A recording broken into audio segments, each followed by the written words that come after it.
के बुलेटिन के साथ मैं हूं निशा। आज यूपी बोर्ड का हाई स्कूल और इंटर का रिजल्ट आया है। जी हाँ, सभी छात्र छात्राओं के चेहरे खुशी से जगमगा रहे हैं। मैं आपको बताती चलूं, जिस तरीके से कोरोना काल चल रहा है और कोरोना काल में सभी स्कूल कॉलेज बंद हैं, बच्चों को ऑनलाइन पढ़ाई करनी पड़ रही है और ऑनलाइन पढ़ाई के साथ साथ बच्चे घर पर ही स्टडी कर रहे हैं। थोड़ा फर्क तो पड़ रहा है क्योंकि एग्जाम भी नहीं हुए, बच्चों की जो पिछली परफॉर्मेंस को देखते हुए रिजल्ट घोषित किया गया है, लेकिन उसके बाद भी कहीं ना कहीं बच्चों में कुछ ना कुछ कमी जरूर नजर आ रही है। जी हाँ, जिस तरीके से परसेंटेज बच्चे चाहते थे, जिस तरीके से तैयारी चाहते थे बोर्ड के एग्जाम की, वो तैयारी तो नहीं हुई। लेकिन उसके बाद भी रिजल्ट हाई स्कूल का अगर बात करें तो 99.5% रहा। इंटरमीडिएट के रिजल्ट की बात करें तो 98% रिजल्ट रहा, जो बहुत ही अच्छी बात है कि बच्चों का साल खराब नहीं हुआ। सरकार ने जिस तरीके से बच्चों का निर्णय लिया पास होने का, बहुत ही अच्छी बात है कि बच्चे आगे क्लास में बढ़े। कोरोना काल की वजह से किसी भी बच्चे का साल खराब नहीं हुआ। आप देख रहे हैं कि कोरोना महामारी से जिस तरीके से पूरा देश जूझ रहा था, लेकिन बच्चों की पढ़ाई का फिर भी ध्यान रखा गया। बोर्ड के जो एग्जाम थे बच्चों के, पिछली परफॉर्मेंस के हिसाब से बच्चों को पास किया गया, यही ध्यान रखते हुए कि बच्चों का कैरियर खराब ना हो।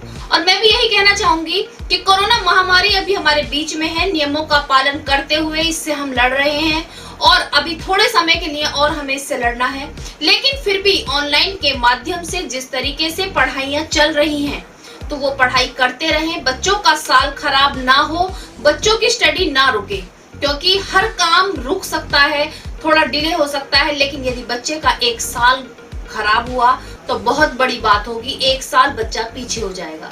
उसी चीजों को देखते हुए जिस तरीके से आज हाई स्कूल इंटर का रिजल्ट आया, सभी बच्चों के साथ साथ उनके अभिभावकों के चेहरे पर भी खुशी की लहर है कि बच्चों का साल कामयाब हो चुका और जिस तरीके से आगे की स्टडी के लिए बच्चे तैयार हैं। MD paramedical and hotel management institute Bharat सरकार द्वारा मान्यता प्राप्त। छात्र छात्राओं के उज्जवल भविष्य के लिए paramedical diploma degree certificate course, hotel management diploma degree course प्रवेश प्रारंभ, Shraddhapuri, Kankarkhera, Meerut. MD paramedical and hotel management institute लाया है एक ही छत के नीचे छात्र छात्राओं का उज्जवल भविष्य। Hotel management diploma degree course व nursing, dental, fast aid, lab, OT, x-ray diploma degree course, Shraddhapuri, Kankarkhera, Meerut 9760141320। आज के समाचारों के प्रायोजक हैं खेमचंद पहलवान, पूर्व सदस्य उत्तर प्रदेश कांग्रेस कमेटी, अरविंद कुमार गुप्ता, मारवाड़ी भोज, metro plaza, Delhi road, Meerut, doctor Bina Rani Agarwal, समाज सेविका। अब नजर डालते हैं आज की हेडलाइंस पर, जिसके प्रायोजक हैं zoom digital movie world. Corona का घटता बढ़ता आंकड़ा दे रहा है राहत। शनिवार को एक पॉजिटिव मरीज मिलने के बाद आंकड़ा पहुंचा 66,493। मरने वालों की संख्या 801 पर रुकी। अब तक एक्टिव केस हैं 17। धर्मांतरण और ट्रेलर फंडिंग में एक निर्दोष JRF क्वालिफाई युवक का गलती से आया नाम। ATS द्वारा लखनऊ बुलाकर एक सप्ताह तक की गई पूछताछ। निर्दोष साबित होने के बाद किया रिहा। गांव वापस पहुंचने के बाद क्षेत्रवासियों ने आतंकवादी किया घोषित। सुप्रीम कोर्ट से न्याय लेने के लिए आरंभ की पैदल यात्रा। शनिवार को मेरठ पहुंच मीडिया के सामने बयां किया अपना दर्द। टीपी नगर थाने में कॉल कर बुलंदशहर निवासी युवक ने खुद को दुष्कर्म का आरोपी बताते हुए किया सरेंडर। पुलिस लगी पूछताछ में, SP विनीत भटनागर ने दी जानकारी। थाना लालकुर्ती से सेवानिवृत्त सब इंस्पेक्टर इम्तियाज हुसैन के 40 साल के कार्यकाल के बाद शनिवार को लालकुर्ती थाने में विदाई समारोह का किया गया आयोजन। ASP कैंट सूरज राय, थाना अध्यक्ष अतर सिंह व पूरे स्टाफ ने फूल माला पहनाकर दी विदाई। कार्यक्रम में लालकुर्ती क्षेत्र के आसपास के लोग भी रहे उपस्थित। शनिवार को नगर निगम में बोर्ड बैठक का किया गया आयोजन, जिसमें महापौर, नगर आयुक्त, सभी सभासद रहे मौजूद। विभिन्न मुद्दों पर की गई चर्चा। सनी एंटरटेनमेंट ग्रुप द्वारा मोहम्मद रफी की पुण्यतिथि के उपलक्ष्य में चैम्बर ऑफ कॉमर्स में किया गया कार्यक्रम। क्या हुआ तेरा वादा। मुख्य अतिथि रहे समाज कल्याण अधिकारी मुश्ताक अहमद। कार्यक्रम में मेरठ सहित अलग अलग जिलों से आए गायकों ने मोहम्मद रफी के गानों को गाकर दी श्रद्धांजलि, किया उन्हें याद। टीपी नगर बागपत रोड चंदलोक कॉलोनी की पीड़ित महिला ने अपने पति व ससुराल पक्ष के अन्य युवकों पर लगाया जबरदस्ती का आरोप। पहुंची एसएसपी कार्यालय, इंसाफ की लगाई गुहार। गढ़ रोड स्थित शिवलोक कॉलोनी में व्यापारी के घर हुई चोरी की घटना में पुलिस द्वारा अभी तक कोई कार्रवाई न करने को लेकर आज पीड़ित परिवार पहुंचा एसएसपी कार्यालय। जल्द से जल्द कार्रवाई की मांग। दिल्ली से मेरठ शहर आने वालों के लिए चौंकाने वाली खबर। दिल्ली रोड पर रैपिड रेल के कार्य में आई तेजी। 1 साल के लिए यातायात पुलिस ने दिल्ली रोड से मेरठ शहर में प्रवेश करने वाले वाहनों के लिए रूट किया divert. SP traffic Jitendra Kumar Srivastava ने दी जानकारी। थाना मेडिकल क्षेत्र के सरायकाजी में जमीन को लेकर 2 पक्षों में जमकर हुआ हंगामा, चले लाठी डंडे, कई लोग हुए घायल। भारतीय किसान यूनियन का 67वें दिन सिवाया टोल प्लाजा पर धरना जारी। शनिवार को किसान यूनियन हापुड़ की कार्यकारिणी धरने में रही शामिल। भाकियू प्रदेश अध्यक्ष राजवीर सिंह जादौन के दिशा निर्देश पर नवनियुक्त मेरठ मंडल के प्रभारी ओमपाल मलिक 2 अगस्त तक सिवाया टोल प्लाजा पर जिला मेरठ की करेंगे समीक्षा बैठक। जनपद संभल के नरौली नगर पंचायत मोहल्ला तेलीवाला निवासी युवक ने अधिकारियों से की अपील। प्रधानमंत्री शहरी आवास योजना के अंतर्गत आने वाली किस्त अभी तक नहीं पहुंची खाते में, जिससे शुरू नहीं हुआ आवास कार्य। बरसात में उठाना पड़ रहा है काफी परेशानियों का सामना। जनपद संभल के ग्राम बाघऊ में क्षेत्रवासी बिजली की समस्या से लगातार हैं परेशान। शनिवार को हाई वोल्टेज को लेकर ग्रामीणों ने की नारेबाजी, जमकर किया प्रदर्शन। बिजली विभाग के कर्मचारियों पर पैसा लेकर काम करने का लगाया आरोप। विस्तार से। एक छोटी सी गलती किसी की पूरी जिंदगी खराब कर सकती है। जी हां, आज ऐसी ही घटना सामने आई और इंसाफ पाने के लिए एक युवक सहारनपुर से दिल्ली सुप्रीम कोर्ट तक पैदल चल रहा है। आज मैं आपको पूरी घटना बताती चलूं। सहारनपुर के एक युवक का नाम धर्मांतरण और फंडिंग को लेकर के सामने आया, जिसको लेकर के एटीएस की टीम ने उसको लखनऊ बुलाकर 1 हफ्ते तक पूछताछ की। पूछताछ करने के बाद युवक निर्दोष साबित हुआ और उसको छोड़ दिया गया। लेकिन युवक का कहना है कि जब वो अपने क्षेत्र में पहुंचा तो क्षेत्र वालों द्वारा उसको टिप्पणी कसी जा रही है। टिप्पणी कसने के साथ साथ उसका पूरा कैरियर खराब हो गया। उसको आतंकवादी बताया जा रहा है, उस पर अलग अलग तरीके के अपशब्द यूज किए जा रहे हैं। एक छोटी सी गलती से उसका पूरा कैरियर खराब हो गया।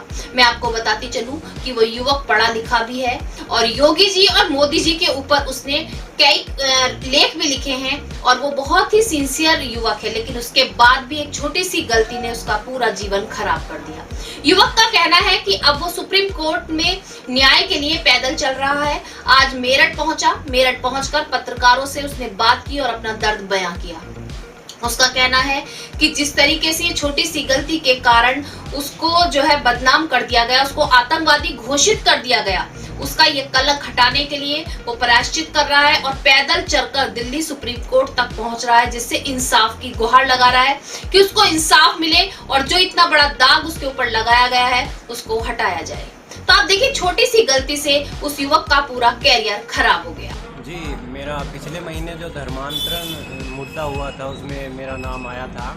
उसके बाद एटीएस टीम ने मुझे पूछताछ के लिए, मतलब पहले तो कई दिन तक घर पे ही एटीएस टीम आती रही और मैं उनका जांच में पूछताछ में सहयोग करता रहा। फिर एक दिन कॉल आती है सहारनपुर से एटीएस टीम से कि आपको लखनऊ चलना होगा। मैं खुद मतलब घर से जाता हूं उनके साथ और सभी वहाँ पे पूछताछ में सपोर्ट करता हूँ। तो 7 दिन तक मैं लखनऊ हेडक्वार्टर में रहा था। वहाँ पर पूछताछ के बाद उन लोगों ने मुझे क्लीन चिट दी कि आपका इस मैटर से आतंकवादी गतिविधि, विदेशी फंडिंग मामला या धर्मांतरण करवाने वाला मैटर में आपका कोई हाथ नहीं है, आप जा सकते हैं। तो 7 दिन के बाद मैं वापस घर पे आ गया था। तो उस दिन के बाद एटीएस की तरफ से या प्रशासन की तरफ से मुझे परेशान नहीं किया गया था। लेकिन गांव में जो है फिर सामाजिक प्रताड़ना का दौर शुरू होता है और कभी मतलब हर रोज़ ये अफवाह उड़ा दी जाती है कि उसको एटीएस टीम उठा करके ले गई, कभी बोलते हैं कि पुलिस उठा करके ले गई, ये अफवाह हो जाती है। फिर घर पर लोगों का आना जाना शुरू हो जाता है। मतलब ये एक तरह से मानसिक रूप से प्रताड़ित किया जाना था। और फिर एक रात घर के बाहर दीवार पर आतंकवादी लिख दिया जाता है। कुछ दिनों के बाद अभी क्या होता है कि पाकिस्तानी आतंकवादी मतलब तू पाकिस्तान चला जा, जिससे मैं बहुत ज़्यादा मानसिक रूप से डिप्रेशन में था कि मतलब मेरे साथ, जबकि मैं एक राष्ट्रवादी कवि हूँ, देश के लिए सोचता हूँ, लिखता हूँ, और उसके बावजूद मुझे आतंकवादी इस तरह से बताया जाता है। तो उसके बाद दिमाग में ये भी ख्याल आता है कि फिर इस ज़िंदगी का क्या लाभ है, मतलब ख़त्म करो। लेकिन फिर आता है कि नहीं, मुझे अपने लिए न्याय मांगना है। तो मैं सहारनपुर जिलाधिकारी कार्यालय गया था, वहाँ पे मैंने ज्ञापन दिया और उसके बाद वहीं से मैंने अपनी सामाजिक न्याय। आज एक चौंकाने वाली बात मैं आपको बताती चलूं, एक चौंकाने वाली घटना सामने आई। जी हाँ, एक युवक ने युवती के साथ दुष्कर्म किया, उसके बाद खुद ही थाने में फोन करके सरेंडर किया। पूरी घटना मैं आपको बताती चलूं। बुलंदशहर का रहने वाला वो युवक है। टीपी नगर थाना क्षेत्र की युवती से फोन के माध्यम से, एफबी के माध्यम से दोस्ती हुई। युवक मेरठ पहुंचा, युवती से मिला और उसके साथ जो है दुष्कर्म करने के बाद उसके वीडियो एफबी पर वायरल कर दिए। सोशल मीडिया पर वीडियो वायरल करने के बाद जब युवती ने टीपी नगर थाना क्षेत्र में घटना की सारी तहरीर दी, पुलिस तलाश में लगी। लेकिन उससे पहले ही टीपी नगर थाना क्षेत्र में युवक ने फोन करके खुद को सरेंडर कर दिया। वहां के थानाध्यक्ष का कहना है कि युवक का फोन आने के 1 घंटे बाद उसको बुलाया गया, पूछताछ की गई, पूरी उसने अपनी सच्चाई कबूली। उसने कहा कि मेरे क्षेत्र में सभी मुझको बहुत ही अलग अलग नामों से पुकार रहे हैं, मुझको रेपिस्ट कहा जा रहा है, जो मैं मरने का भी प्रयास कर चुका हूं लेकिन मर नहीं पा रहा हूं। मुझे अपनी गलती का एहसास है, इसलिए मुझे सजा दी जाए। पुलिस ने गिरफ्तार कर लिया है, जेल भेज दी गई है, कार्रवाई चल रही है। आप देख सकते हैं, छोटी सी गलती, बार बार वही चीज सामने आ रही है कि छोटी सी गलती, उत्तेजना में छोटी सी गलती कर दी लेकिन पूरा कैरियर खराब हो गया। क्या चाहते हो तुम अब? क्यों करी थी वीडियो बात? सर मेरे से शादी के बारे में उसने अपनी मम्मी मेरे घर भेजी थी शादी के लिए। मतलब कि 1.5 साल से रिलेशनशिप था उसका मेरा, और मुझे धोखे में रख रही थी और हर बार झूठ बोल के लड़कों के साथ गलत संबंध बना रही थी। पूछता था तो बोलती थी भाई है भाई है। तो कितने दिन से घर से गायब था? मैं सर घर से गायब नहीं था, मैं जॉब कर रहा था, मैं दार्जिलिंग में। अच्छा। और जैसे ही मैंने खबर सुनी तो उसके बाद में सर तो मुझे फेक कॉल आने लग गई मेरे पास। तो मुझे डराने लग गए थे कि तुम्हें गोली मार देंगे, जान से ख़त्म कर देंगे, वो कर देंगे। धारा 376 66 कानून को उल्लंघन किया गया।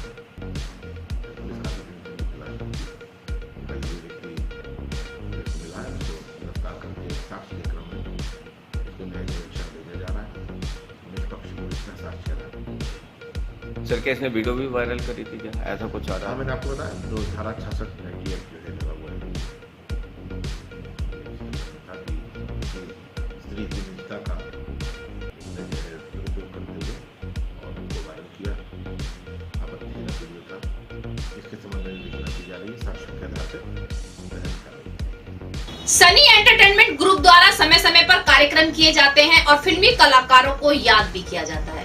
मैं आपको बताती चलूं, सनी एंटरटेनमेंट ग्रुप के जो डायरेक्टर राजीव कुमार हैं, वो समय समय पर कार्यक्रम करते हैं और मेरठ की प्रतिभाओं को ही नहीं, मेरठ से बाहर के जिलों की प्रतिभाओं को भी उभारते हैं और उनको भी मौका देते हैं स्टेज पर आने का। जी हाँ, आज मैं आपको बताती चलूं, शनिवार को एक कार्यक्रम का आयोजन किया गया मोहम्मद रफी की याद में। मोहम्मद रफी का 31 जुलाई में देहांत हुआ था, जिसको लेकर के आज उनके पुण्यतिथि के उपलक्ष्य में कार्यक्रम का आयोजन किया गया, क्या हुआ तेरा वादा, जिसमें मेरठ के ही नहीं बाहर से भी अन्य जिलों से आए हुए कलाकारों ने मोहम्मद रफी के नगमे गाकर उनको श्रद्धांजलि दी, उनको नमन किया। जिस तरीके से मोहम्मद रफी जैसे सिंगर थे, आने वाले समय में शायद ही कोई ऐसा सिंगर होगा जो मोहम्मद रफी के बराबरी कर सकेगा। सनी एंटरटेनमेंट ग्रुप द्वारा हर एक सिंगर हो या कोई कलाकार हो, हर तरीके से उनको याद किया जाता है और उनके याद में कार्यक्रम भी किए जाते हैं। और मेरठ में ही नहीं, मेरठ से बाहर की भी छुपी हुई प्रतिभाओं को बाहर निकालकर एक स्टेज दिया जाता है।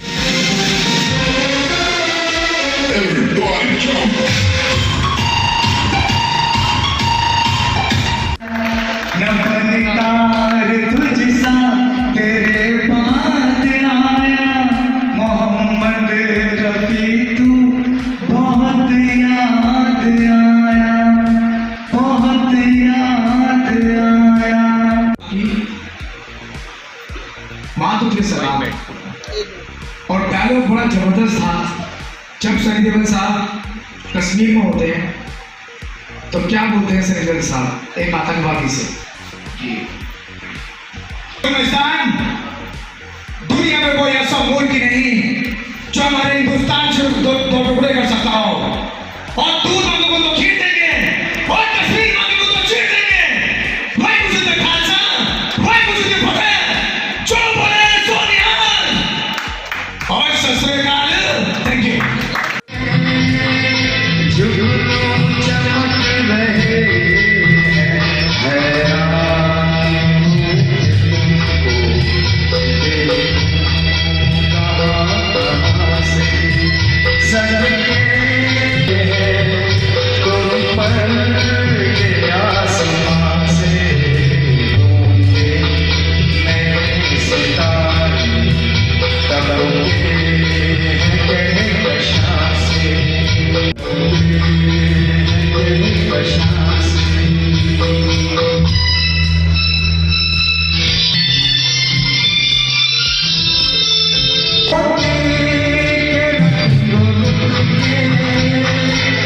Okay.